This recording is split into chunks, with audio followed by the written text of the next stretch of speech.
Mengandalkan hasil uji lab dari Polri sebagai satu-satunya dasar keputusan pengadilan jelas cacat dari segi keadilan. Karena Polri adalah lembaga yang selama ini berada di bawah kekuasaan Presiden, pernah di bawah kekuasaan Jokowi, dan anak Jokowi adalah wapres terpilih. Artinya pengaruh politik belum sepenuhnya hilang. Keadilan tidak bisa lahir dari satu sumber bukti, apalagi dari lembaga yang punya jejak loyalitas terhadap pihak yang diperiksa. Keputusan hakim yang adil harus berpijak pada multi sumber bukti, termasuk dari pihak kampus, saksi independen, hingga audit dokumen akademik oleh lembaga netral. Dan yang paling penting, bukti dari kedua belah pihak harus diberi ruang yang setara. Untuk pertama kalinya dalam sejarah Republik Indonesia, ada seorang mantan presiden yang juga pejabat aktif melaporkan rakyatnya kepada polisi karena merasa terhina. Jokowi nampaknya lebih memilih untuk memenjarakan rakyatnya yang meragukan keaslian ijazahnya ketimbang menunjukkan ijazahnya ke publik. Meskipun hal itu sangat mudah dilakukan, namun entah mengapa Jokowi sangat enggan untuk melakukannya. Kalau ijazahnya memang asli, apa susahnya sih menunjukkannya kepada publik? Apalagi keterbukaan informasi milik pejabat publik itu sudah diatur loh dalam undang-undang. Jangankan cuma ijazah, semua aset-aset dan harta benda milik pejabat itu wajib diketahui oleh publik. Jika para fansnya Jokowi begitu heran terhadap Roy Suryo dan kawan-kawan karena terus meragukan keaslian ijazah milik Jokowi, saya malah lebih heran terhadap sikapnya Jokowi yang enggan untuk menunjukkan ijazahnya ke publik. Kalau bersih, kenapa harus risih? Ya nggak sih? Saya paham alasan kenapa Jokowi begitu percaya diri membawa kasus ini ke jalur hukum, karena Kapolrinya Listio Sigit adalah orangnya Jokowi. Posisi Jokowi jelas akan sangat diuntungkan di sini. Padahal kalau kita merujuk pada aturan, pemerintah maupun pejabat tidak boleh melaporkan rakyat atas tuduhan pencemaran nama baik. Dan itu tertera dengan jelas dalam putusan MK. Jadi sebenarnya secara teknis laporan Jokowi itu harusnya tidak sah, karena ingat, selain seorang mantan presiden Indonesia, saat ini Jokowi juga masih menjabat sebagai pejabat aktif, di mana Jokowi ditunjuk langsung oleh Presiden Prabowo untuk menjadi pengawas dan antara. Ada kalimat menarik yang bilang kayak gini, kebohongan itu fungsinya ada dua, kalau tidak untuk menutupi kebenaran, ya untuk menutupi kebohongan. Sebenarnya ini kan kalau kelakuan seperti ini sejak awal Jokowi sudah melakukannya, bahwa dia berbohong dari waktu ke waktu dia lakukan, dan sekarang ini dia ingin berbohong dengan mengandalkan polisi di belakangnya, mengandalkan Prabowo akan berpihak padanya untuk melindungi. Artinya dia berharap Prabowo melanggar hukum sekali lagi dalam rangka melindungi Jokowi. Ini aja sebenarnya yang mau dilakukan. Tapi bahwa dia tidak berdaya untuk membuktikan apakah dia memiliki skripsi, apakah dia memiliki ijazah asli. Sejak awal, bahkan orang sudah mengatakan sekarang, rupanya kayaknya Pak Jokowi ini dari ijazah SD sampai sarjana itu tidak punya. Oke, ini walau-walam ya. Walau-walam. Tetapi ada tudingan seperti itu ya. Kayak gitu, karena dia katakan bahwa memang pernah suatu ketika seluruh keturunan organisasi tertentu itu tidak boleh mengikuti pendidikan. Kalau itu yang terjadi, maka wajar bahwa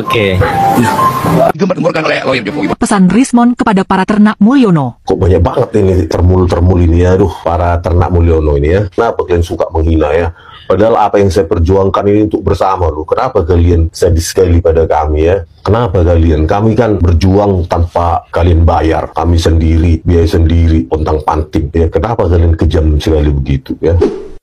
Setelah kemarin ya penyidik Polri menolak untuk melakukan uji forensik ijazah Jokowi di Singapura, sehingga pakar hukum pidana yaitu Dr. Muhammad Taufik sekaligus penggugat ijazah Jokowi akhirnya buka suara. Beliau mengatakan kini merasa terjadi keanehan dengan Bareskrim Polri, di mana kemarin ya Egy Sujana bersama kawan-kawan ya melaporkan ijazah Jokowi pada tanggal 9 Desember 2024, tetapi Bareskrim Polri tidak memproses terkait laporan tersebut. Nah, pada tanggal 14 April 2025 ya, Jokowi juga melaporkan ke Bareskrim Polri, tetapi Bareskrim Polri langsung memproses laporan Jokowi tersebut. Bahkan ya, saksi sudah diperiksa 31 orang. Sehingga menurut Dr. Muhammad Taufik ini terjadi keanehan. Kenapa laporan dari pihak penggugat ya cukup lama diproses, giliran laporan Jokowi langsung diproses, sehingga ini mengundang berbagai kecurigaan publik atas uji forensik ijazah Jokowi di lab Mabes Polri, sehingga netizen mempertanyakan ya independensi penyidik Bareskrim Polri sampai menjadi rendahan gitu loh. Nggak punya harga diri jadinya. Iya, jadi kayak ya teman-teman, kembali lagi bersama dengan saya di channel ini, Salam NKRI Harga Mati. Nah, teman-teman, cukup menarik teman-teman apa yang kita dengarkan tadi melalui sebuah cuplikan video yang dimana tadi dibahas mengenai seputaran ijazahnya Pak Jokowi. Nah teman-teman, tadi disampaikan bahwa seorang bapak-bapak yang mengatakan bahwa bahkan dari SD, ya ijazah SD sampai ijazah sarjana pun tidak ditemukan ada di Bareskrim atau disimpan oleh kepolisian. Nah teman-teman, kita melihat bahwa ini sebuah kebingungan yang begitu dihebohkan saat ini teman-teman ya. Saat ini begitu ramai diperbincangkan hanya urusan ijazah Pak Jokowi, karena dari pihaknya Pak Jokowi juga sampai saat ini masih belum ada pengakuan itu bahwa Pak Jokowi tidak punya ijazah asli atau ijazah palsu, tetapi mereka tetap bertahan ya, dan mereka juga tidak berani membuktikan kalau ijazahnya asli itu ada. Nah teman-teman, ini sangat menarik dan ini banyak kritik-kritikan yang diberikan oleh para netizen dan para masyarakat Indonesia saat ini. Dan terlebih teman-teman, kita melihat juga Bapak Wapres saat ini begitu juga dikritik oleh masyarakat Indonesia. Nah sehingga dua-duanya ada yang mengatakan, nah nggak apa-apa, nggak anak, sama saja pembohong dan sama saja memalsukan data-datanya untuk menjadi orang pejabat di negara kita ini. Nah teman-teman, kita melihat ya, apakah kasus ini nanti berakhir dengan secepatnya atau masih berkelanjutan. Nah semua itu kita lihat saja nanti teman-teman, karena ini makin lama dan makin seru kayaknya teman-teman ya melihat kasus ini. Kita ikutin terus perkembangan berita supaya kita jangan ketinggalan kasus ini untuk informasi mengenai kasus Pak Jokowi ini, karena ini sangat mengerikan sekali juga teman-teman ya, karena kita sudah mendukung ya presiden kita yang berapa tahun, 10 tahun yang sudah berlalu, namun kepercayaan kita yang sudah berikan kepada mereka adalah mereka memberikan balasan dengan kekecewaan kepada masyarakat Indonesia. Kenapa mereka memimpin bangsa ini dengan penuh kebohongan dan dengan kepalsuan-kepalsuan. Nah teman-teman, siapa sih yang tidak kecewa dengan hal ini? Kita melihat bahwa banyak sekali para masyarakat Indonesia yang sangat sangat menyesali dan sangat kecewa sekali dengan perbuatan-perbuatan yang tidak terpuji ini yang dilakukan oleh seorang pejabat negara. Nah untuk mempersingkat waktu saja teman-teman, seperti biasa kita coba bacakan sebagian dari para komentar kita yang ada di dalam video ini. Kita melihat seperti apa juga pendapat mereka menyampaikan setelah menonton berita ini teman-teman. Ya ada di sini yang mengatakan bahwa orang punya ijazah susah cari kerja, ya penjarakan aja Jokowi. Nah orang yang sudah punya ijazah aja susah kerja, apalagi yang gak punya ijazah. Nah ini ya itu yang dimasukkan bahwa ini aja gak punya ijazah kok malah mau menjadi bisa lolos jadi presiden. Nah ini salah satu tanda tanya yang sangat yang sangat membingungkan teman-teman ya, karena rakyat kita tengah bersatu bos, makanya dibodoh-bodohin. Mau aja, ayo bersatu rakyat Indonesia. Sekarang waktunya rakyat yang harus memenjarakan Jokowi ya, gara-gara ketahuan karena gak pernah kuliah kok punya gelar insinyur. Nah tapi katanya nggak sekolah tapi tiba-tiba punya gelar insinyur ya. Ya serahkanlah, silakan dibongkar oleh siapapun yang merasa memiliki bukti dan argumen ilmiah semata-mata untuk mempercepat permasalahan ijazah Jokowi palsu ini segera terselesaikan. Nah ini teman-teman, sampai saat ini masih belum ada penyelesaian ya. Semoga yang teman-teman kita yang memiliki barang bukti yang kuat dan yang bisa untuk menjadi pegangan untuk mengusut kasus ini teman-teman. Kita lanjutkan lagi ya.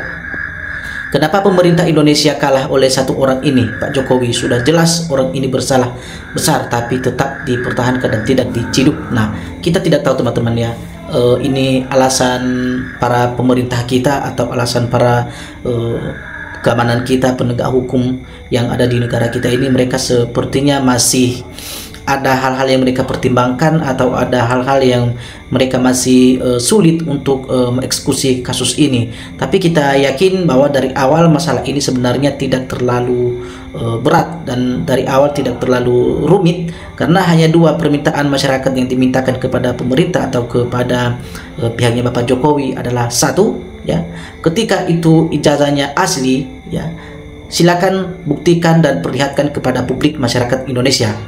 Itu tidak perlu dirahasiakan, clear, masalah tidak ada lagi. Artinya orang Indonesia, warga masyarakat Indonesia berarti percaya bahwa yang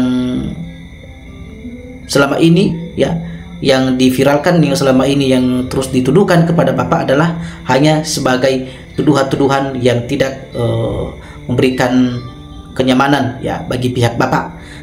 Nah, tapi ketika itu tidak bisa juga menunjukkan ya bahwa itu asli.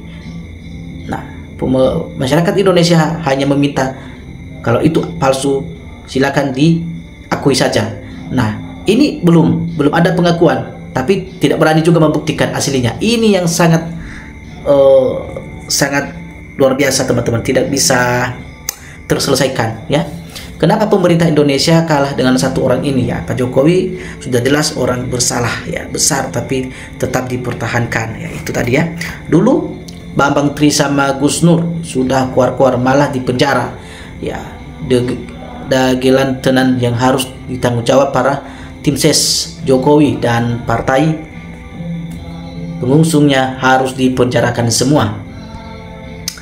Aku heran kenapa Jokowi nggak merasa malu ya, padahal sudah semua masyarakat menghujatnya berijazah palsu, tapi dia tetap tampil dengan apa nih, cengengasan juga. Oke. Ya, Bang sekolah di Singapura, pertama bahasa Inggris, kedua bahasa Melayu. Oke. Ya, Joko Widodo terlalu buat rusuh semua ya. Pak Prabowo jangan disuruh hati-hati bro, harusnya ya tangkap itu Jokowi, takut ya. Nah, konyol sudah pensiun ditunjuk menjadi pengawasan dana dan antara ya, coba lihat para menterinya Jokowi yang terjerat korupsi ya, mengawasi menterinya saja tidak mampu, sekarang diminta jadi pengawas dan antara, konyol ya. Allah menunda hingga datangnya kejujuran, tapi kalau kejujuran itu tidak kunjung datang, maka siap-siap aja Allah datangkan kehancuranmu. Oke. Ya. Tidak hanya sekedar ijazah palsu, tapi masih ada berbagai masalah ya dan kepalsuan lainnya ya. Teman-teman, ada yang mengatakan bahwa kasusnya Jokowi saat ini sebenarnya yang dipermasalahkan juga ya, bukan hanya cuma sekedar di ijazah palsunya, tapi ada mereka melihat dari pengalaman-pengalaman ya, dari hal-hal jejak karir beliau. Ada yang mengatakan bahwa ada ya berupa hal-hal yang tidak bisa ini teman-teman ya, yang tidak bisa patut ditiru untuk hal yang positif ya. Jokowi Gibran katanya ijazahnya palsu ya, keluarga Jokowi kita katanya korupsi, tapi kenapa nggak ditangkap? Nah, negara ini punya pemimpin gak sih? Nah, ada yang mengatakan bahwa Gibran ya ijazahnya palsu ya, Jokowi ijazahnya palsu, keluarganya Jokowi mengatakan di sini bahwa terlibat dalam kasus korupsi, tapi sampai saat ini tidak ada yang berani untuk menindaklanjutin ya, benar-benar memberikan ketegasan secara hukum ya terhadap mereka. Nah, ini yang menjadi satu pertanyaan bagi masyarakat Indonesia ya, apakah seperti begini contoh seorang pemimpin yang tidak bisa mampan hukum ya, atau dikatakan kebal hukum. Nah, kemarin ada yang mengatakan bahwa hukum di Indonesia adalah tidak bisa diandalkan, dalam arti ya hukum tumpul ke atas tajam ke bawah. Kalau orang yang petinggi yang melakukan pelanggaran hukum, maka hukum tidak berlaku ya, seperti itu. Tapi coba kalau kepada orang kecil, masyarakat biasa ya, mencuri hal sedikit aja sudah langsung dijebolkan narapidana. Nah, ini salah satu keanehan yang terjadi di negara kita ini teman-teman ya. Ya, ijazah SD SMP sama aja gak punya, apalagi sarjana, tapi bisa jadi presiden 2 periode lagi bang. Bagaimana caranya itu? Aduh ya. Kalau info ini benar, sangat miris negeri ini sampai bisa kecolongan seperti itu ya. Hancur katanya negeriku ini. Nah teman-teman, Di sini ada yang mengatakan bahwa dari ijazah SD, ya, SMP, SMA, apalagi ijazah sarjana. Tapi yang bisa membingungkan kita, ya, kok bisa Pak Jokowi, ya, bisa sampai lulus sampai 2 periode jadi presiden. Nah, ini salah satu tanda tanya keanehan bagi masyarakat Indonesia. Siapakah yang bermain dalam kasus ini? Ya, siapa yang bermain di balik ini? Ya, apakah pihak seleksi dokumentasinya dulu, atau memang dari pihak Kapolda atau keamanan?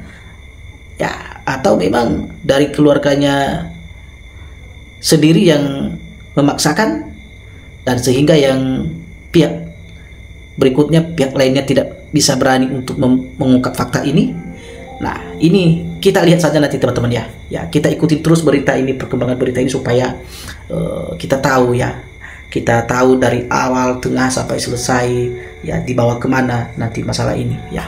Kita yakinlah para pemerintah kita tidak juga membiarkan berlarut-larut masalah ini. Ya, Bapak Prabowo harus ekstra hati-hati, Pak. Ya, tempat pelindungan terakhir adalah Pak Presiden Prabowo. Mulyono itu, ya, tabiatnya licik, ya. Ya. Ya, BAK sengkuni, klemar-klemir, tapi mengerikan. Mending kita beradu argumen dengan orang yang egois dan temperamental dibanding dengan orang yang sok sederhana dan culut tapi tipikal yang sebenarnya. Hahaha, negeri. Ya, bangsa Indonesia dikendalikan oleh Jokowi. Ya, sudah jelas Jokowi pendusta kelas dewa. Kenapa para penegak hukum membiarkan sampai berlarut-larut? Ya, kami sebagai sebagian bisa meminta segera adili Jokowi. Nah, inilah teman-teman, ya, yang teman-teman kita yang ada di dalam video ini yang begitu menyuarakan, ya, mengadilin Jokowi, ya, yang selalu memberikan komentar negatif kepada Jokowi, tapi karena sesuai, ya, masyarakat mengomentari dengan negatif karena dengan cara beliau juga adalah dianggap cara negatif. Nah, semoga, ya, adanya penjelasan-penjelasan seperti ini yang kita tonton di video ini teman-teman, ya. Ya, berita-berita seperti ini kita semakin tahu, ya, bahwa dunia berpolitik, ya, tidak main-main teman-teman, ya. Kita harus ikutin terus supaya kita juga mendapatkan pencerahan dan wawasan baru dalam berpikir mengenai dinamika-dinamika politik ini teman-teman. Ya, teman-teman, jika teman-teman ingin menyampaikan suatu pendapat, silakan sampaikan pendapat Anda melalui kolom komentar di bawah ini, supaya ini menjadi pertimbangan-pertimbangan, ya, komentar Anda menjadi pertimbangan juga kepada para pemerintah dan menjadi bahan diskusi kita dalam video-video selanjutnya. Teman-teman, semangat terus. Salam NKRI, harga mati.